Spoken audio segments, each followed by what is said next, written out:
Hi guys, Forza guy. Welcome back to part 6. Right, things are getting interesting. As you've seen in the last video, we was showing you sort of how the panels came off and whatnot.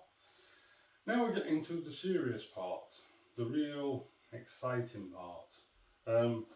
As you can see, obviously things have progressed and changed.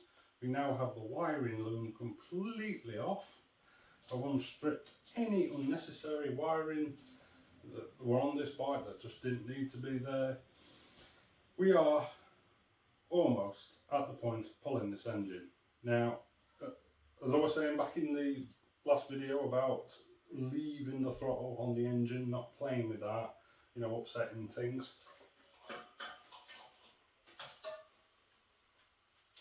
Here we are, so throttle. Just unscrew it off the handlebars and voila, as easy as that. So basically the belly pan had to come off. It's basically looped around the front of the front bar, as you can see from to there, and there's 2 screws holding it either side. Drop them, pull it out, and it's away. So obviously at this point we've now disconnected the loom, disconnected the loom, the fuel line, the throttle cable. Basically we've got the main bolt. Now, to save you a bit of time and a bit of noise, I've cracked the bolt loose. But obviously, as I was showing you in the previous video, obviously where that bolt is. I will now show you how said Forza becomes a stretched Forza, or divorces its front end. Are we ready, guys? This is an exciting moment for me, I'll tell you now. It's been a lot to get here. Right, so obviously we don't have much control over this front wheel. It's going to be a little bit difficult. We need to try and keep that. So what I'm going to do is I'm going to grab the middle support bar, obviously where the seat tub sits on. Now, I will advise this bolt can get stuck. It did a little bit and I accidentally marred the end up because I put a screwdriver in the end just to try and whack it out. So just take caution if you are doing that. But less talking, this is what you want to see.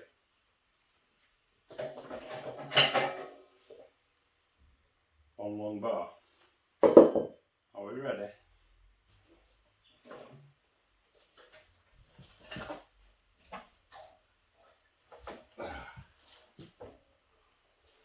Here we go.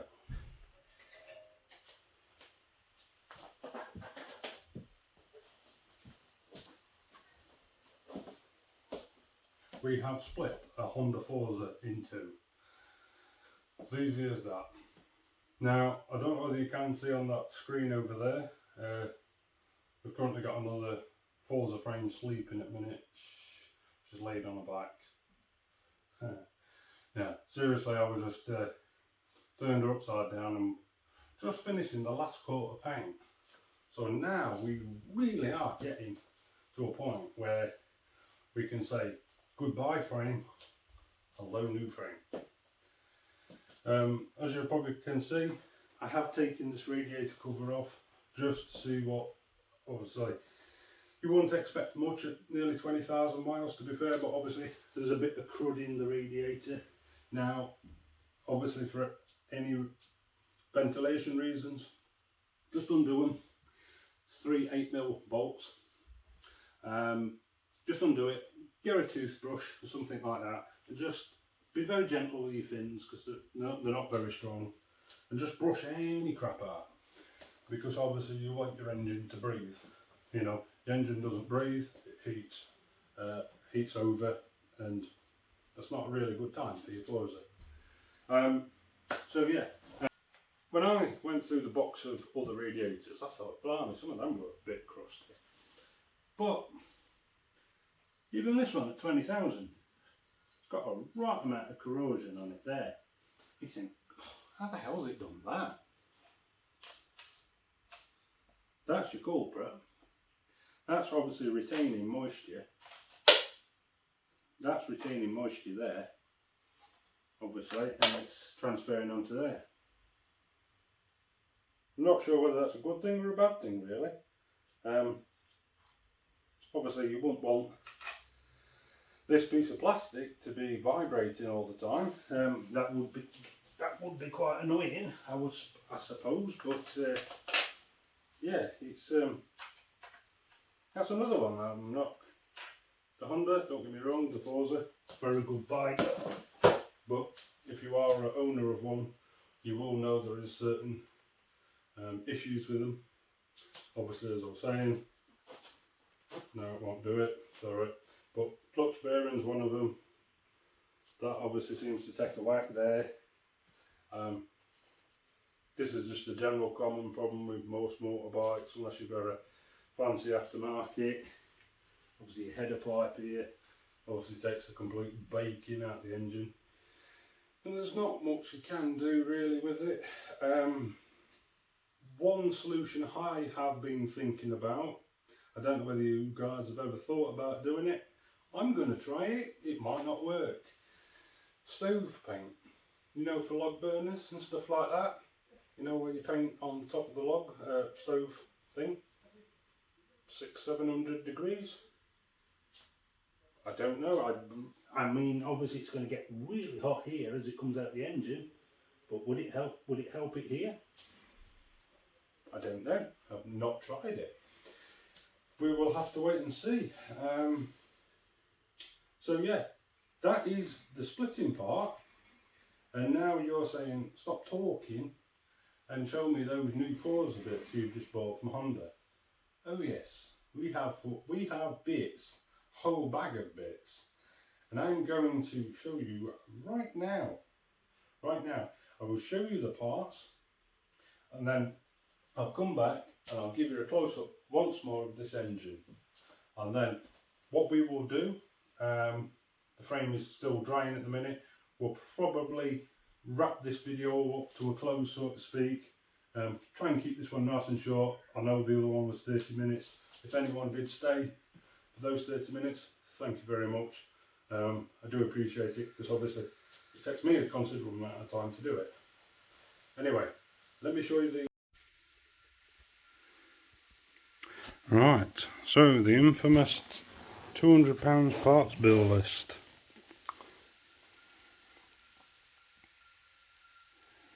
Look at all that. That's what buys you for 200 quid today. Doesn't seem a lot really, does it? But so, mirror guard cover.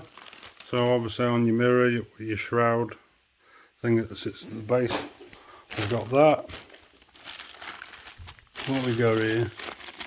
So you like your hinge mechanism for your glove box. Your right side panel. Now to give you reference for this. So this is going to be the donor shield for the bike. The rest of it's fine, but we've got a nice little crack going on here, and basically behind all this, obviously this is your glove compartment, and in here behind all there you can unscrew that side panel, and that is what that is replacing. So that's your side panel. That's like your door mechanism for your glove compartment, your other side shroud, a new glove compartment. Now, did I buy it for no particular reason? I bought it because it was £5 and that one's got an hole in it. You can't really argue at £5. But outer mirror covers, drive belt, left hand brake lever, that's obviously bent in the accident. The clip, the latch clip for the glove box. Obviously this is not Honda, this is the clutch bearing. I just hope that one's as good. Now, as I was saying, this thing, bloody £4. I thought it was something else, it's a bloody plastic rivet. But, never mind. And then here, other than your ESP badge, put your airbox. Then here we have racers, steering racers, radial thrust washers, all the bearings required for that there when you take that off. So I will have to read the Bible that is Honda. I know these are dust seals for the bottom. I think there's basically dust seals that sit in here. So yeah, that is the parts, and that's what you get for 200 quid from Honda. So you can imagine if you started spending more money, what you'd actually get. Okay, let's move on.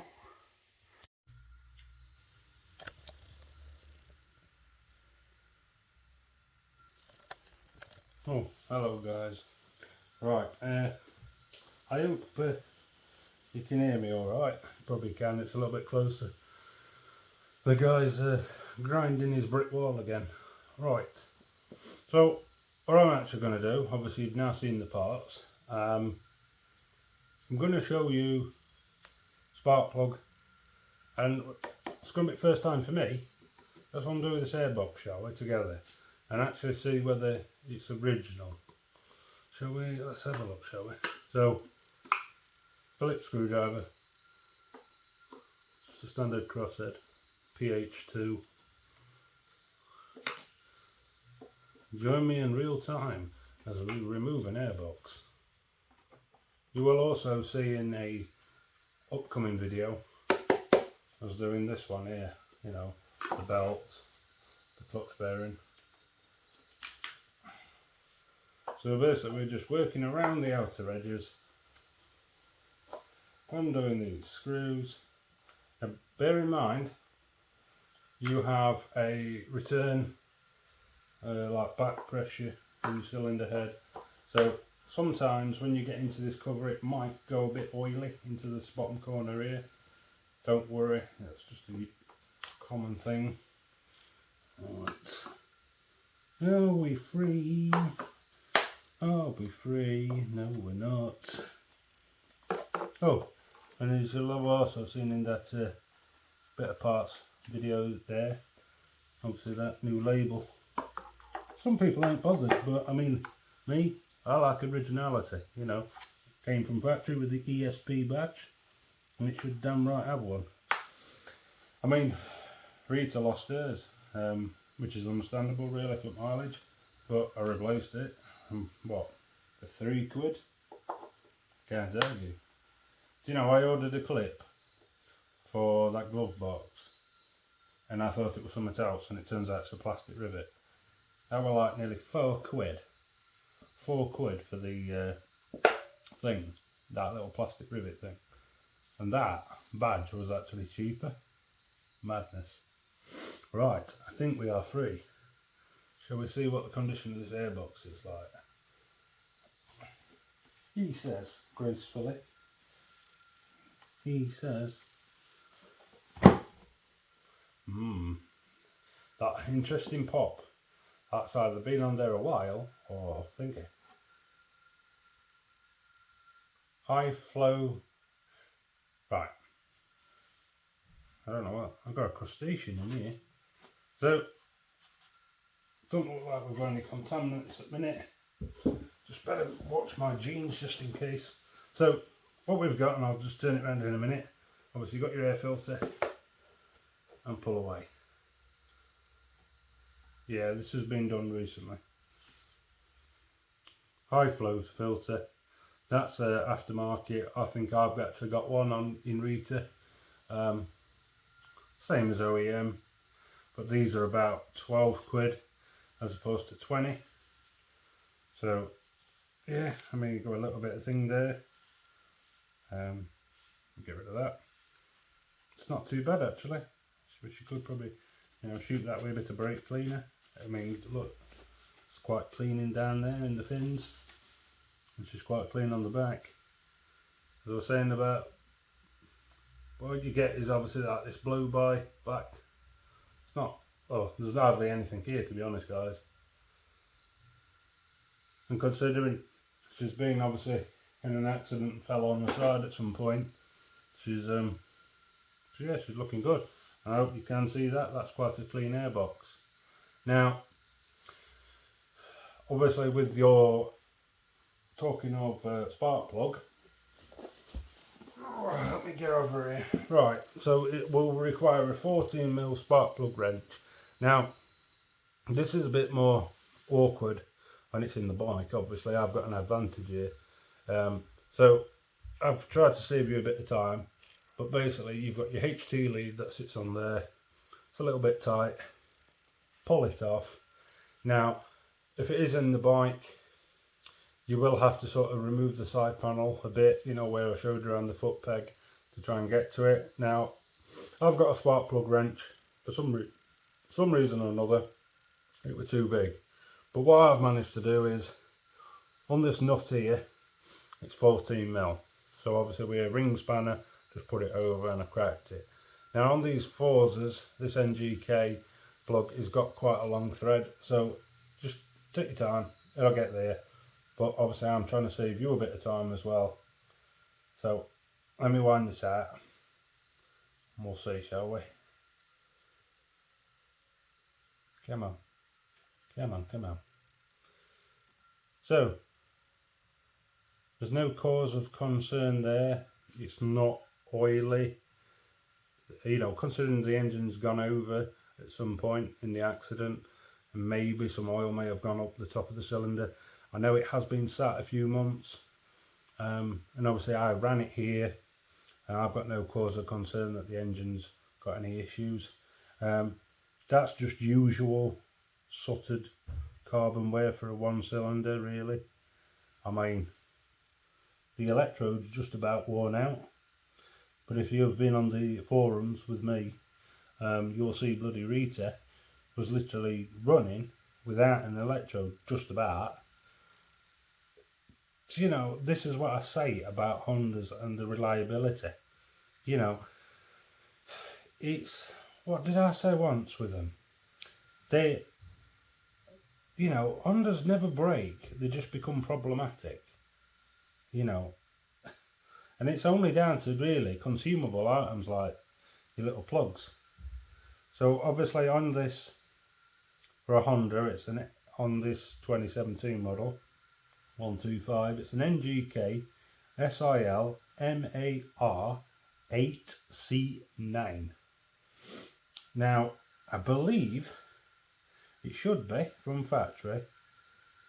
That should be an iridium plug. Try and keep them iridium. They are good plugs. They are supposed to be good for 30,000 miles.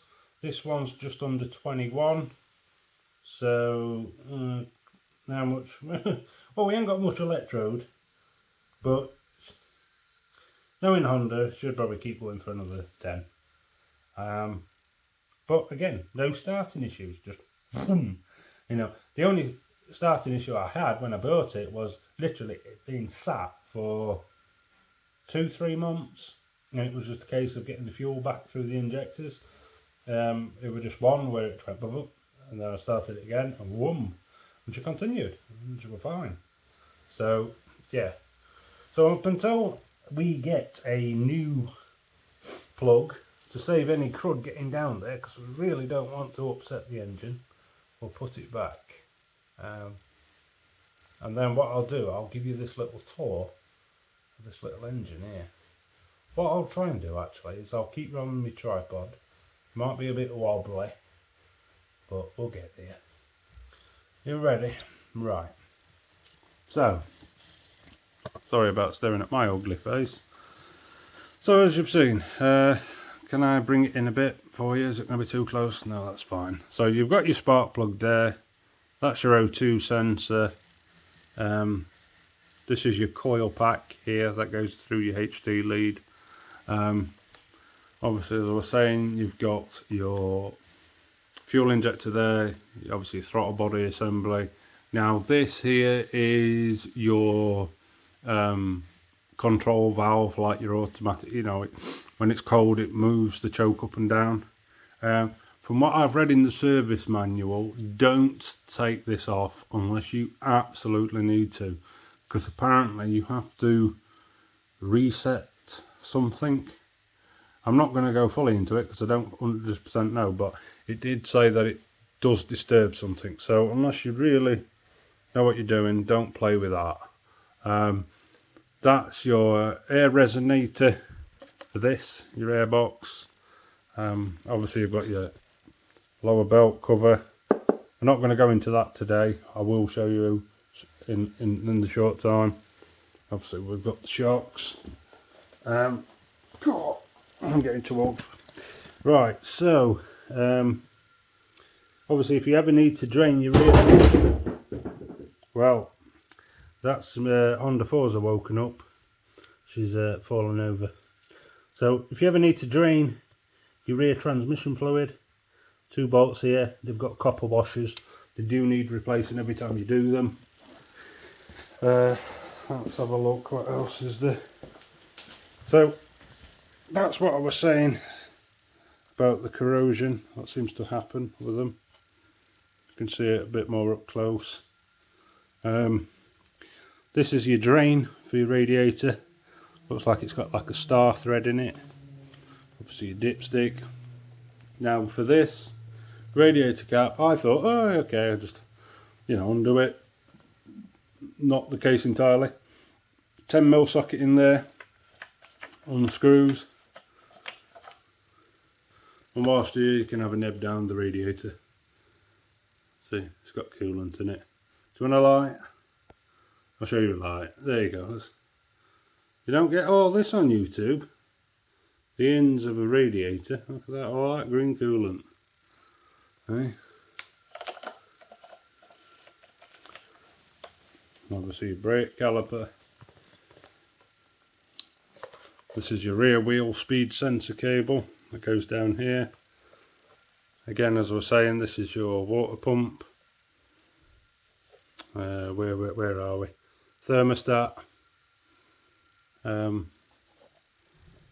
Behind, you know that stator I was showing you in a couple of videos.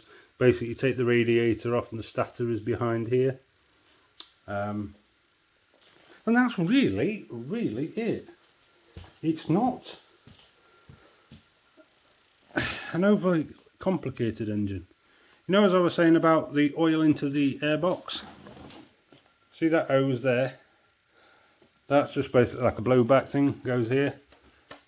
See what I mean? It's just, I think what it is obviously as the piston and everything are working inside it, obviously it creates some pressure, and that's like a backflow pressure sort of thing. But yeah, there's your header pipe for your exhaust. Obviously, as I was saying, there's your O2 sensor. Pretty straightforward, and that's what I love about it. You know, when it's out the bike, you know, it's it's quite easy to work on, isn't it? You know, when it's in that frame, it's quite difficult, especially that spark plug. But anyway, we woken up now, have we? See what I mean? She was busy and now she's rolled over. But yeah, I'll just give you a little glimpse of this whilst we're here, why not? I mean, there's still bits I've got to keep touching up. Thing is, in here I'm on rechargeable lighting power, so try and keep the bills down, as they say. You know, at the end of the day, I want to do this on a budget, so running that thing sometimes not always the best option. So yeah, I mean, the next stage will probably be pulling that fuel tank out of there. That literally is on 4 bolts, 10mm bolts, down there, and it'll sort of be a lift the frame up and drop it out the bottom. And we'll probably take the fire water out of that. So yeah guys, that is it. Thank you very much for part 6. I hope to see you again in part 7, where we will put this, we will mock the engine into the back of the frame, or what we may do first is we may do, well, we'll do it in that video, shall we say. Let's have a look at the belt, let's have a look at the clutch. For time process, it might be easy for me to use the other clutch. I've not yet bought the tool for the spring, for the holding the spring together. But yeah, so I think that's what we'll do. In the next video, we'll have a look inside the belt, see what's going on in there, check the condition of the variator, the rollers and whatnot. And I think then at that point, after we've done that, so we've got ease of access, we will get in, well, we'll mock this engine up into this new frame. And yeah, I think we might just have a look at little bits, you know, like the latch, the seat latch. I'll probably transfer that over to say it's the first bit onto the frame. But anyway, thank you very much for watching. I'll speak to you again soon. Cheers, guys.